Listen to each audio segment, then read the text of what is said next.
guys, how are you today? Semoga kita semua dalam keadaan sehat ya. Karena apapun situasi dan kondisinya, kesehatan tetaplah nomor satu agar kita bisa melaksanakan aktivitas seperti biasa. Bicara soal aktivitas, di situasi sekarang tidak dapat dipungkiri memang banyak kegiatan yang terbatas, ruang dan waktu. Namun, meskipun begitu, kita harus tetap kreatif dan produktif. Kreatif dan produktif itu termasuk bakat loh. Maksudnya bagaimana sih? Yuk disimak videonya. Namun, sebelum masuk ke video, kenalan dulu yuk dengan tim kita. Halo, saya Dea Ananda Putri. Saya Naomi Stefani Pohan. Dan saya Juri Aditya Meka. Kita dari kelompok 6 Prodi Pendidikan Biologi Universitas Negeri Medan. Nah, di sini kita akan membahas lebih lanjut mengenai perkembangan bakat khusus individu. Nah, teman-teman udah pada tahu belum apa itu bakat atau talent? Terus, apa saja macam-macamnya? Dan apa saja faktor yang mempengaruhinya? Nah, kita akan menjawab pertanyaan-pertanyaan tersebut. Makanya, jangan skip videonya dan simak terus penjelasannya. Nah, langsung saja kita masuk ke pembahasan yang pertama, yaitu pengertian bakat. Apa sih yang dimaksud dengan bakat? Bakat atau aptitude secara singkat adalah suatu kemampuan yang dimiliki oleh seseorang, di mana kemampuan tersebut sudah melekat dalam dirinya dan dapat digunakan untuk melakukan hal-hal tertentu dengan lebih cepat dan lebih baik dibandingkan dengan orang biasa.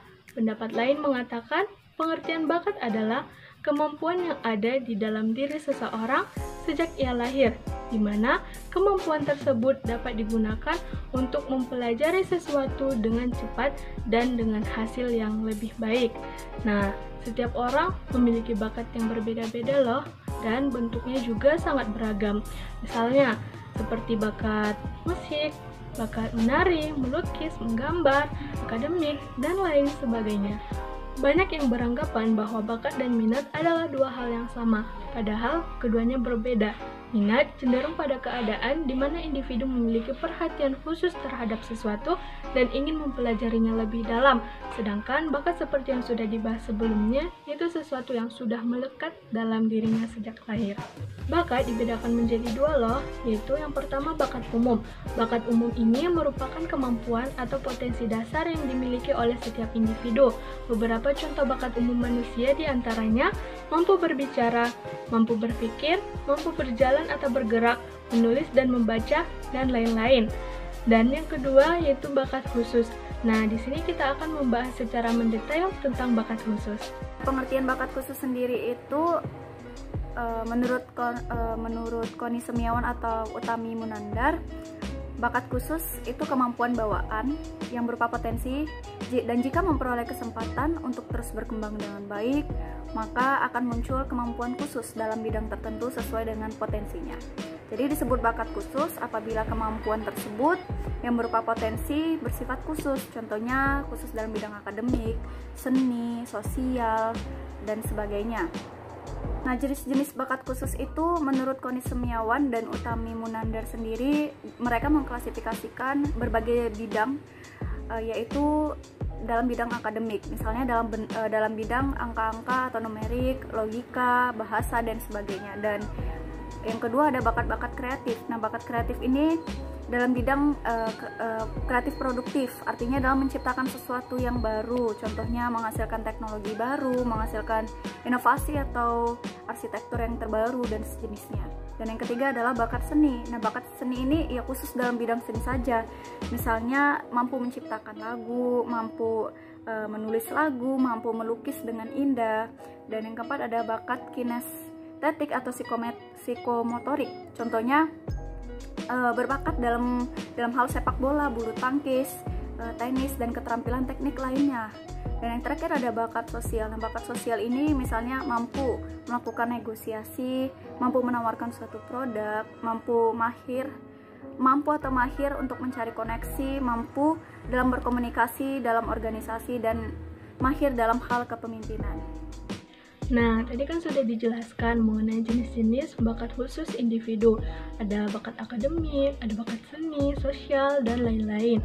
Nah, untuk memahami lebih lanjut, kita akan memperkenalkan beberapa tokoh-tokoh remaja yang memiliki bakat khusus mereka sendiri. Yang pertama ada seorang YouTuber Jarompol yang sejabat yang terkenal dengan bakat akademik matematika yang ia miliki. Yang kedua, ada seorang TikToker, Erika Ricardo, yang terkenal dengan bakat seni melukisnya. Yang ketiga, ada seorang public figure, Prilly Latukonsina, yang terkenal multi-talent, kreatif, dan produktif. Selain good academic, dia juga mengembangkan beberapa bisnis kecantikan, food, and fashion. Selanjutnya ada Najwa Shihab yang dikenal dengan kemampuan komunikasi sosial yang baik yang ia miliki. Ia juga membawa beberapa acara televisi dan menjadi inspirasi banyak orang. Contohnya adalah Mata Najwa. Yang terakhir ada Apriani Rahayu dan Gracia Poli yang terkenal pada bakat bulu tangkis dan telah membawa pulang medali emas di Olimpiade Tokyo 2020 lalu. Berkembangnya atau tidak, bakat yang dimiliki oleh individu sangat dipengaruhi oleh beberapa faktor. Di sini saya akan membahas faktor-faktor apa saja sih yang mempengaruhi perkembangan bakat. Nah, yang pertama adalah faktor internal, di mana faktor internal adalah faktor yang berasal dari dalam diri individu itu sendiri. Nah, yang pertama adalah minat dan motif berprestasi. Minat sendiri yang kita ketahui, jika seseorang sudah berminat terhadap sesuatu, pastilah ia akan berusaha untuk mendapatkan hal tersebut. Nah, motif berprestasi juga sama, di mana motif berprestasi ini yaitu merupakan dorongan bagi seseorang untuk berusaha seoptimal mungkin untuk mencapai hal yang ia sukai, ya kan? Nah, yang kedua ada keberanian dalam mengambil resiko. Setiap hal pastilah memiliki resiko, ya kan? Nah, apalagi terhadap perkembangan bakat. Jika kita ingin mengembangkan bakat kita, pastilah ada resiko yang harus kita hadapi. Nah, seperti tantangan dari ekonomi keluarga, kemudian tantangan resiko ketika kita sedang latihan, atau resiko yang berasal dari teman-teman, dan sebagainya. Nah, yang ketiga, ada keuletan dalam menghadapi tantangan. Nah, keuletan ini juga sangat mempengaruhi terhadap perkembangan bakat seseorang. Seseorang haruslah ulet dalam menghadapi tantangan, harus berani dalam menghadapi setiap resiko. Nah, kemudian yang keempat ada kegigihan ataupun daya juang dalam mengatasi kesulitan yang timbul. Nah, kegigihan atau daya juang ini sangatlah juga mempengaruhi perkembangan bakat individu. Baiklah teman-teman, selanjutnya saya akan menjelaskan faktor eksternal, di mana faktor eksternal adalah faktor yang berasal dari luar diri individu. Nah, yang pertama, kesempatan maksimal untuk mengembangkan diri. Berpengalaman dan latihan tentu akan memerlukan waktu, ya kan? Jika seseorang sibuk dalam kegiatan yang lain, sehingga tidak memiliki waktu untuk mengembangkan bakat yang ada dalam dirinya, tentulah aktualisasi bakat tersebut tidak akan terpenuhi, dan bakat itu tidak akan berkembang dengan baik, ya kan? Tidak akan berkembang secara optimal. Nah, yang kedua, sarana dan prasarana. Nah, pengembangan bakat memerlukan sarana dan prasarana untuk memfasilitasi bakat yang dimiliki individu. Misalnya untuk mengembangkan bakat melukis memerlukan kanvas, cat, kuas, dan untuk olahraga memerlukan lapangan bermain, dan untuk bermain musik pasti memerlukan biola, piano, gitar, dan sebagainya, ya kan? Itu sudah tahu lah. Itu memang adalah hal yang sangat penting. Kemudian dukungan dan dorongan orang tua atau keluarga. Individu yang memiliki keluarga yang mengerti tentang bakat anaknya, tentu ia akan mendukung anaknya untuk mendorong untuk mengembangkan bakat yang dimiliki anak tersebut. Berbeda dengan keluarga yang tidak paham, bahkan mencela bakat anaknya. Hal ini akan membuat anak tidak bersemangat untuk mengembangkan bakat yang ada dalam diri anak tersebut. Kemudian ada lingkungan tempat tinggal. Melalui proses sosialisasi, misalnya kebudayaan tertentu membentuk perilaku tertentu. Misalnya di Iran, dilarang seni musik, tari terutama sekali kepada wanita, Kebijakan lingkungan yang seperti ini tentu akan mempersulit pengembangan bakat seseorang, karena dilarang adanya seni musik atau tari, terutama pada wanita. Padahal kan yang lebih doyan menari atau lebih tertarik dengan musik kan wanita juga tak kalah banyak ya kan. Nah, kemudian ada pola asuh orang tua. Nah, teman-teman, saya sudah menjelaskan tentang apa saja faktor yang mempengaruhi perkembangan bakat individu. Nah, sekarang saya akan beralih kepada upaya pengembangan bakat khusus remaja dan implikasinya dalam penyelenggaraan pendidikan. Yang pertama, dikembangkan suatu situasi dan kondisi yang memberikan kesempatan bagi anak dan remaja untuk mengembangkan bakat khususnya dengan mengusahakan dukungan baik psikologis maupun fisik. Nah, seperti menerima anak sebagaimana adanya, baik dari segi kekurangan maupun kelebihannya. Kemudian dilakukan usaha penumbuh kembangan minat serta motivasi berprestasi yang tinggi, serta kegigihan dalam melakukan usaha di kalangan anak dan remaja, baik dalam lingkungan keluarga, sekolah, maupun masyarakat oleh semua pihak yang terkait. Kemudian dikembangkan program pendidikan berdiferensi di lingkungan lembaga pendidikan formal seperti sekolah guna memberikan pelayanan secara lebih efektif kepada anak dan remaja yang memiliki bakat khusus. Nah, ini untuk tambahan saja.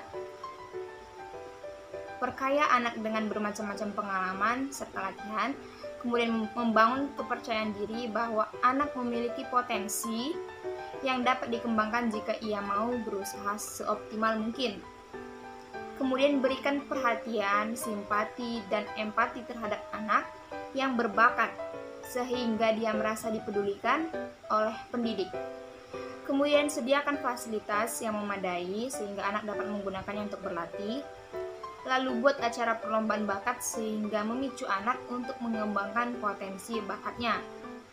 Lalu memberikan penghargaan ataupun pujian atas usaha yang sudah dilakukan anak. Sekecil apapun usaha tersebut, kita wajib memberikan apresiasi agar anak ini bisa lebih semangat lagi untuk mencapai prestasi yang lebih tinggi lagi. Seringkali kita beranggapan bahwa kita tidak punya bakat, padahal sudah dijelaskan bahwa setiap orang memiliki bakat yang berbeda-beda. Bingung bagaimana cara mengetahuinya? Nah, berikut cara-caranya yang akan saya jelaskan. Yang pertama, temukan hal yang disuka. Menemukan hal yang disuka memang cukup sulit. Seringkali kita menyukai beberapa hal secara sekaligus dan juga dilakukan dalam waktu bersamaan. Sulit mengetahui apa yang disuka dan juga diprioritaskan untuk kita.